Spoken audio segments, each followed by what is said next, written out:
Willkommen beim Wetter, Sonnenschein und Hitze auch schon zum Aufstehen. Wir sehen es auch hier schon am Annaberg in Niederösterreich. Sonne und kaum eine einzige Wolke am Himmel. Und da kommt heute noch mehr auf uns zu. Schauen wir uns jetzt mal die Großwetterlage in Europa an. Ein Hoch reicht von der Nordsee über das Nordmeer bis ins nördliche Mitteleuropa. Dabei gelangt kühlere Luft in die nördlichen und östlichen Teile Zentraleuropas. Dagegen ist es im Alpenraum schwül mit Gewitter. Über Westeuropa, da stößt dann auch sehr warme Luft bis nach Irland vor, in ganz Europa, also Hitze. Schauen wir uns Österreich an.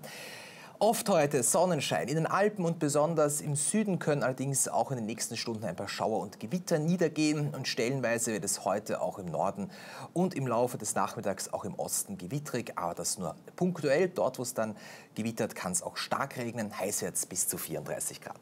Schauen wir uns die Temperaturen an für die nächsten Stunden im Westen.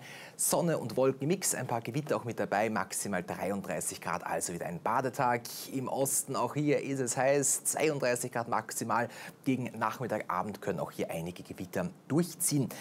Was tut sich in den nächsten 7 Tagen? Ich kann Ihnen versprechen, die Hitzewelle, die steigert sich. Bis zum Samstag gibt es einiges an Sonnenschein, am Wochenende sogar Werte um die 28 Grad maximal im Westen. Auch im Osten, da wird es heiß, 30 Grad maximal am Samstag und dazu Sonnenschein pur und dazu auch immer wieder ein paar Wolken, die durchziehen und somit die Möglichkeit geben, doch mal durchzuatmen.